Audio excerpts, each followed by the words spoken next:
Hola, seguramente todos conocemos esta típica pregunta. Yo he escuchado y he visto que muchos creyentes la hacen, y bueno, no es una mala pregunta, pero hecho como la hacen los creyentes, a mí no me parece muy buena que digamos. Varios creyentes me han dicho que es la pregunta más profunda que nos podemos hacer. Y bueno, quizás sí o quizás no, depende de cada quien a mi parecer. Pero como digo, hecha como la hacen los creyentes, esta pregunta no es muy buena, ya que la hacen enfocada hacia un propósito.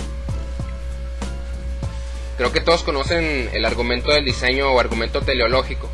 Básicamente dice que todo apunta a que hay un diseñador. Y bueno, primeramente, muchos creyentes hacen mal al llamarle diseño al universo en primer lugar.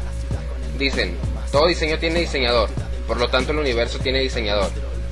Pero para que esa afirmación tenga alguna validez, primero deben demostrar que existe tal diseñador para decir que el universo fue diseñado y demostrar que la naturaleza no se puede bastar a sí misma. En todo caso, lo que hacen los creyentes es ignorar la evolución y decir que todo apunta a que fue diseñado, pero los seres vivos no fuimos así desde el principio.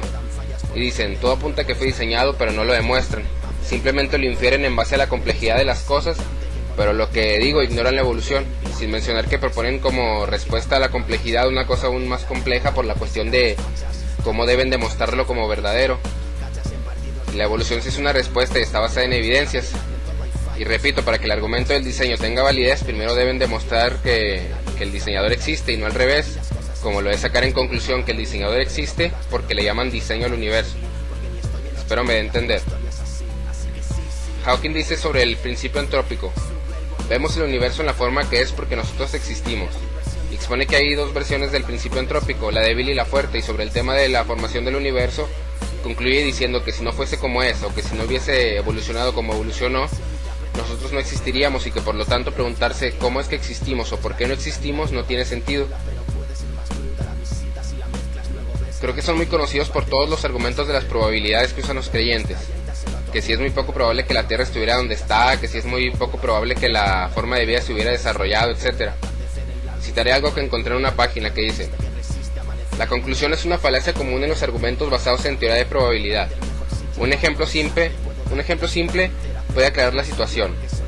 La probabilidad de que el ganador de una mano de póker lo haga con una escalera real de color es pequeña, lo que no implica obviamente que la probabilidad de ganar la partida si uno tiene una escalera real de color sea pequeña. Al contrario, una mano como esa nos asegura prácticamente la victoria. Y bueno, lo que los creyentes hacen es decir que algo es muy poco probable que ocurra y por lo tanto debe haber un Dios que así quiso que sucediera. Pero de nuevo, para que ese argumento tenga alguna validez, primero deben demostrar que tal Dios existe y no al revés. Porque muchos creyentes hacen eso, tienen en su mente la idea de un Dios y todos sus razonamientos los dirigen hacia un creador. Es por eso que siempre llegan a la conclusión de que un Dios existe. Pero ese tipo de argumentos no tienen más validez a que yo diga: 1. Hay muy poca probabilidad de que hayamos existido aún por evolución. 2. Nosotros existimos. 3. El que existamos es un verdadero milagro, por lo tanto los flumpis existen. Primero debo demostrar que los flumpis existen y no ligar cosas que no tienen relación y llegar a conclusiones que obviamente quiero llegar. Y bueno, yo pienso que los creyentes que se hacen esa pregunta de por qué hay algo en lugar de nada, más que nada lo hacen porque quieren encontrarle un propósito a algo que no lo tiene, como lo es el que estemos aquí o el que existe la Tierra, el universo, etc. Y pues sí, muchas cosas en el universo son muy bellas y complejas, pero eso no apunta a un diseñador. Y sí puede ser que si la Tierra estuviera poco más alejada o cercana del Sol, no estuviéramos aquí. Tienen razón. Si así fuera, puede ser que la Tierra siguiera, pero nosotros no estuviéramos aquí, haciéndonos esa pregunta y queriéndole encontrar un propósito a algo que no lo tiene. Y por más baja probabilidad de que haya de que estemos aquí, aún así la probabilidad ahí está. No significa que estemos aquí o que haya algo porque un Dios lo haya querido. Repito, para que una afirmación así tenga validez es necesario primero demostrar que un Dios existe y no relacionar que hay poca probabilidad y luego decir que por eso Dios existe porque es un verdadero milagro nuestra existencia o que haya algo en lugar de nada. Así que, ¿por qué hay algo en lugar de nada? ¿O por qué existimos? Simple y sencillamente porque así son las leyes naturales del universo y simplemente porque nuestro planeta cuenta con las características necesarias para albergar vida como la conocemos. Si así no fuera, quizá no estaríamos aquí, quizá el universo seguiría sin nosotros y repito, no estaríamos queriendo encontrarle un propósito a algo que no lo tiene. Y si me van a decir que Dios creó las leyes del universo, bueno, pues primero demuestren que existe tal Dios. Así que, ¿por qué existe algo en lugar de nada y por qué existimos? Porque hay condiciones favorables para la vida en nuestro planeta y quizá en otros más.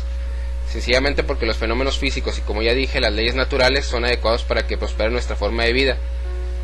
Y bueno, como siempre he dicho, quizá algún día sepamos cómo se originó todo, o quizá no, pero estoy seguro que ese origen no fue un dios, y el querer meterlo en las cosas que la ciencia aún no descubre es ser deshonesto. Así que si te preguntas por qué hay algo en lugar de nada, hazte la pregunta sinceramente y no queriendo desde antes llegar a la conclusión de que hay algo porque un dios así lo quiso. Hazte la pregunta sinceramente, investiga más que nada, que es lo mejor que se puede hacer. Y termino citando algo que encontré en una página. Como se puede ver, no es cierto que exista un callejón sin salida para una explicación completamente naturalista del origen del universo, de sus leyes y características. Es más, la situación es más bien todo lo contrario. Aquellos que siguen buscando alguna evidencia de diseño divino o finalidad en la naturaleza se encuentran en las mismas narices con un muro al final del camino. A medida que sabemos más sobre la física del universo primigenio, la imagen del creador se diluye hasta convertirse en solo la esperanza de algunos de poner al hombre en un lugar central que nunca le ha correspondido. Porque el primer gran pecado del argumento del diseño siempre fue su injustificado antropocentrismo. Plantear un propósito para los cielos centrado en lo humano suena a una lamentable falta de sentido del humor acerca de la condición humana. En palabras de Bertrand Russell, los creyentes en el propósito cósmico constituyen gran parte de nuestra supuesta inteligencia, pero sus escritos le hacen a uno dudar de ella. Si se me garantizara la omnipotencia y millones de años para experimentar con ella, no pensaría que pudiera presumir mucho del hombre como resultado final de todos mis esfuerzos. Bueno, espero les haya gustado el video y hasta el próximo. Fracaso, mejor deja de pensar. Yo sueño que vuelo, sueño que el mundo es un pañuelo. Entre el amargo caramelo y el pomelo pienso pónmelo con hielo, cielo. El manjar prohibido es el que quiero y no puedo acceder al paraíso sin permiso, créelo. Yo soy escritor por el anhelo y al compás del violonchelo me comporto como un perro en celo. Y quiero empezar de cero en contacto con un micro de acero y haceros ver que puedo hacerlo más gordo como Flash Gordon.